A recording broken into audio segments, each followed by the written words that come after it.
கல்கி 2898 AD இந்த படத்தோட டைரக்டர் நாகஸ்வின். இவர் இதுக்கு முன்னாடி மகாநதின்னு சொல்லக்கூடிய ஒரு மாஸ்டர் பீஸான படத்தை வந்து கொடுத்துருக்காரு. ஸோ அவர் தான் இந்த படத்தையுமே டைரக்ட் பண்ணியிருக்காரு. இந்த படத்தில் நடித்த கேஸ்டிங்ஸ் பற்றி பார்த்தோம். அது ஒரு பெரிய லிஸ்ட்டே வந்திருக்கு. பிரபாஸ், கமல்ஹாசன், தீபிகா படுகோன், அமிதாப் பச்சன், துல்கர் சல்மான், திஷா பட்டானி, அண்ணாபென் வந்து பார்த்திங்கன்னா மலையாளத்தில் கும்பலாங்கி நைட்ஸில் வந்து நடிச்சிருப்பாங்க. ஸோ அந்த ஹீரோயின் தான். அண்டு கீர்த்தி சுரேஷ் வந்து ஒரு வாய்ஸ் மட்டும் தான் கொடுத்துருக்காங்க. புஜ்ஜிங்கிற கேரக்டர் இருக்கும் இல்லையா, அதுக்கான வாய்ஸுக்கு நம்ம கீர்த்தி சுரேஷோட வாய்ஸ் தான். அண்ட் பிரம்மானந்தம் சார் ஒரு தெலுங்கில் ஒரு காமெடியன் அவர் வந்து பண்ணியிருக்காரு. அண்ட் இதை தாண்டி ராஜமௌலி சாருமே ஒரு கேமியோ வந்து பண்ணியிருக்காரு. அண்ட் விஜய் தேவரகொண்டாவும் ஒரு கேமியோ வந்து பண்ணியிருக்காங்க. ஸோ துல்கர் சல்மான் எல்லாருமே வந்து கேமியோ தான். இந்த கேமியோலே பெஸ்ட்டான ஒரு கேமியோ வந்து பார்த்திங்கன்னா விஜய் தேவரகொண்டாவோட கேமியோ தான். ஒரு வெறித்தனமான ஒரு இம்ப்ரெசிவான ஒரு கேமியோ வந்துருந்துச்சு. கிளைமேக்ஸில் வந்து பங்கம் பண்ணி போயிடுவாப்பில். மற்றபடி ராஜமௌலி கேமியோ, துல்கர் சல்மான் கேமியோ எல்லாமே ஓகேவாக இருந்துச்சு, அவ்வளோதான். அண்ட் இந்த படத்தோட ஸ்டோரி லைன், ஸோ மகாபாரதத்தை பேஸ் பண்ணி தான் அந்த படமே வந்து எடுத்திருக்காங்க. உங்களுக்கு மகாபாரதம் ஸ்டோரி பிடிக்கும், இல்லை அந்த ஸ்டோரி வந்து தெரியும் அப்படின்னா இந்த படம் உங்களை கண்டிப்பாக வந்து இம்ப்ரெஸ் பண்ணும். நிறைய கூஸ்பம்ப் மூமெண்ட்ஸ்லாம் வந்து இருக்குது. எனக்கு பர்சனலாக வந்து மகாபாரதத்தோட கதை வந்து பிடிக்கும். ஸோ அவ்வளோ எப்பிக்கான ஒரு கதை அது. அதில் இருக்க கேரக்டர்ஸ் எல்லாருமே வந்து பயங்கர மாசாக வந்துருப்பாங்க. ஸோ அதை பேஸ் பண்ணி தான் அந்த படமே வந்து பண்ணியிருக்காங்க. அந்த சீன்லாம் வரும்போது பயங்கர கூஸ்பம்பாக இருக்கும் படத்தில் பார்க்குறதுக்கு. குருஷேத்திர போர் நடந்து 6000 இயர்ஸ்க்கு அப்புறமா இந்த உலகம் எப்படி இருக்கும் அப்படிங்கிறது அந்த படத்தோட ஒரு கதை. அந்த உலகத்தில் எதுவுமே வந்து இருக்காது. கங்கை நதியெல்லாம் வறண்டு போயிருக்கும். காசிங்கக்கூடிய ஒரே ஒரு நகரம் மட்டும்தான் வந்து இருக்கும். முதல் நகரம் இந்த வேர்ல்ட்லயே கடைசி நகரம் காசி. கங்கை நதியில் ஒரு சொட்டு நீர் கூட இல்லாமல் வறண்டு போகும்போது தசாவதாரத்துடைய 10வது அவதாரமாக கிருஷ்ணர் அவதரிப்பார் அப்படிங்கிறது தான் மகாபாரதத்தோட ஒரு கதை. ஸோ அதை பேஸ் பண்ணி தான் வந்து எடுத்திருக்காங்க. இந்த படத்தோட பாசிட்டிவ்ஸ் வந்து பார்த்திங்கன்னா Amitabh Bachchan sir and Kamal Haasan sir 2 பேருமே தூக்கி சாப்பிட்டு போயிட்டாங்கன்னு தான் வந்து சொல்லணும். முக்கியமாக ஆண்டவர் வந்து பெருசாக சீன்ஸ் வந்து கிடையாது. ஒரு 2 சீன் தான் வந்து வருவாப்பில். அந்த 2 சீனுமே மிரட்டி விட்டாப்புல. ஸோ விக்ரம் படத்தில் ரோலக்ஸோட சீன் வரும் இல்லைங்களா, ஸோ ரோலக்ஸ் வந்து மொத்த தேட்டரை கதிகலங்க விட்டுருவார். ஸோ விக்ரம் நீங்கள் பார்த்து முடிச்சதுக்கப்புறமா எல்லாருமே பேசுனது அந்த ரோலக்ஸ் பற்றி மட்டும்தான்.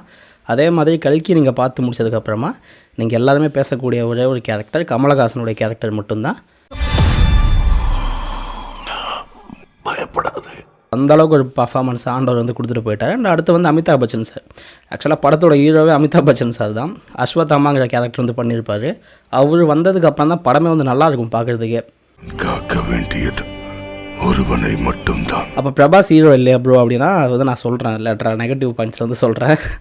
அவ்வளோ ஷூரா? ஏன்னா பிரபாஸ் பற்றி உங்க எல்லாருக்கும் தெரியும் அவர் எப்படி பர்ஃபார்ம் பண்ணுவார் அப்படின்னு. இதில் டீசெண்டான பர்ஃபார்மன்ஸ் பண்ணியிருந்தாலுமே சில மிஸ்டேக்ஸ்லாம் வந்துருக்கு. அது நெகட்டிவில் நம்ம சொல்லுவோம். ஸோ இதெல்லாம் வந்து பாசிட்டிவ்ஸ்.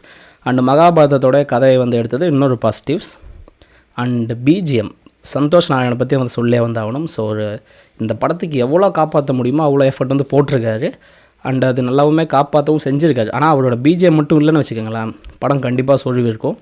ஸோ அதுவுமே ஒரு ப்ளஸ் பாயிண்ட். அண்ட் டேரக்ஷன் ஒரு ப்ளஸ் பாயிண்ட். ஒரு நியூ எக்ஸ்பீரியன்ஸாக இருந்துச்சு. அண்ட் விஎஃப்எக்ஸ் எல்லாருமே சில இடங்களில் மட்டும்தான் ஒரு மொக்கையாக அந்த மாதிரி இருந்துச்சு விஎஃப்எக்ஸ். பட் மற்றபடி ஓவராலாக பார்க்கும்போது ஒரு புது எக்ஸ்பீரியன்ஸாக இருந்துச்சு. உங்களுக்கு நிறைய ஹாலிவுட் படம் பார்த்த ஒரு ஃபீல் வந்து கிடைக்கும் கண்டிப்பாக. ஸோ இந்த Mad Max Fury, Avatar, Star Wars, Black Panther, Avengers, so இப்படி எல்லா படத்தையுமே மிக்ஸ் பண்ணி அதை நம்ம இந்தியன் கல்ச்சரோட மகாபாரதத்தோட மிக்ஸ் பண்ணி எடுத்தது தான் ரொம்ப சூப்பராக வந்து இருந்துச்சு. கண்டிப்பாக ஒரு ஹாலிவுட் தரத்தில் இருக்கக்கூடிய ஒரு படம் தான். 3Dயில் பார்த்தீங்கன்னா உங்களுக்கு ஒரு நல்ல எக்ஸ்பீரியன்ஸ் வந்து கிடைக்கும். ஸோ இதெல்லாமே வந்து இந்த படத்தோடைய பாசிட்டிவ்ஸ். ஸோ நெகட்டிவ்ஸ் வந்து பார்த்தீங்கன்னா ஃபஸ்ட்டு நெகட்டிவாக பிரபாஸ் தான். ஏன் அப்படின்னா படம் ஆரம்பிக்குது ஒரு 10 நிமிஷம் டைட்டில் கார்டு வரைக்குமே படம் வந்து நல்லாயிருக்கும். அண்ட் டைட்டில் கார்டுக்கு அப்புறமா ஒரு 50 நிமிஷம் பிரபாஸ் வந்து ஒரு கிரிஞ்சு பண்ணிட்டு சுற்றிக்கிட்டு இருக்காப்புல. காமெடிங்கிற பேரில் அந்த சீன்லாம் ஏன் வச்சாங்கன்னு கூட தெரியல. பொழுது விடிஞ்சதும் ஃபைட் எதுக்கு போச்சு? ஸோ அன்வான்டாக இருந்துச்சு. எல்லாருமே காமெடி பண்ணுறாங்க, ஆனால் தேட்டரில் யாருமே வந்து சிரிக்கல. அதுதான் வந்து ரொம்ப ட்ராஜடியாக வந்து போச்சு. அந்த 50 நிமிஷத்தை நீங்கள் வந்து பொறுத்துக்கிட்டீங்க அப்படின்னா அதுக்கடுத்து படம் வந்து சூப்பராக வந்து இருந்துச்சு.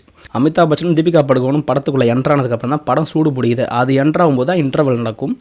ஸோ 50 நிமிஷம் நீங்கள் ஒரு பல்ல கடிச்சிட்டு உட்காந்துருந்தீங்க அப்படின்னா அதுக்கடுத்து உங்களுக்கு ஒரு 1.5 மணி நேரம் படம் வந்து நல்லாவே வந்து இருக்குது. இந்த ஒரு உயிர்க்காக எத்தனை பேர் இங்கே பலியாகணும். பிரபாஸே இல்லைனா கூட அப்பா அவர் இல்லாமல் தான் படமே வந்து நல்லா இருக்குது அப்படிங்கிற மாதிரி தான் வந்து இருக்கும். ஏதோ பண்ணிக்கிட்டு இருக்காரு அப்படிங்கிற மாதிரி தான் இருக்கும். ஆனால் கிளைமேக்ஸில் பிரபாஸ் வந்து ஸ்கோர் பண்ணுறவாப்பில். கிளைமேக்ஸ் ஒரு 10 நிமிஷத்தில் மாஸ் காட்டி விட்டுருவாங்க. ஸோ அதனால தான் ஆரம்பத்துலேருந்து மொக்கையாக காட்டிட்டு வந்தாங்கன்னு நினைக்கிறேன் அப்படிங்கிற மாதிரி தான் நமக்கு தோணுது. ரெக்கார்ட்ஸை பார்த்துக்க, இது வரைக்கும் ஒரு ஃபைட்லையும் தோற்று போல. மகாபாரத சீக்வன்ஸ்லாம் வரும்போதெல்லாம் உண்மையிலே செம்ம குஸ்பம்பாக இருக்கும் படம் நீங்கள் பார்க்கும்போது. ஸோ நிறைய பேர் வந்து மகாபாரதத்தோட கதையை எடுக்கணும் வந்து ஆசைப்பட்டுட்டு இருக்கும்போது இங்கே அசால்ட்டாக நாகேஸ்வரன் வந்து அந்த படத்தை வந்து பண்ணிட்டாரு. ஸோ செகண்ட் பார்ட்டில் தான் இந்த படத்துடைய மொத்த கதையுமே வந்துருக்கு. படம் முடிஞ்சவனே ஏஞ்சி போயிடாதீங்க. அதுக்கு அடுத்து ஒரு போஸ்ட் கிரெடிட் சீன் வந்துருக்கு. அதில் ஆண்டவருடைய ஒரு அட்டகாசம் வந்துருக்கு. ஸோ அதையுமே பார்த்துட்டு வந்து போங்க. நிறைய பேர் வந்து ஏஞ்சி போயிட்டாங்க. ஸோ அந்த மாதிரி நீங்கள் வந்து ஏஞ்சி போயிடாதீங்க. புது பிரபஞ்சம் வந்துக்கிட்டு இருக்கு. ஸோ ஓவராலாக ஃபஸ்ட் ஹாஃபோடைய ஒரு ஸ்லோனஸ் லேக் எல்லாம் வந்து பொறுத்துக்கிட்டிங்க அப்படின்னா ஒரு நல்ல படம் பார்த்த ஒரு ஃபீலை வந்து இந்த கல்கி வந்து கண்டிப்பாக வந்து உங்களுக்கு வந்து கொடுக்கும். ஒரு டிஃப்ரெண்ட்டான எக்ஸ்பீரியன்ஸாகவும் வந்து இருக்கும். ஸோ இந்த படத்துக்கு என்னோட ரேட்டிங் 3.75 out of 5. ஸோ அடுத்த வீடியோவில் சந்திப்போம். Bye bye bye tata good bye.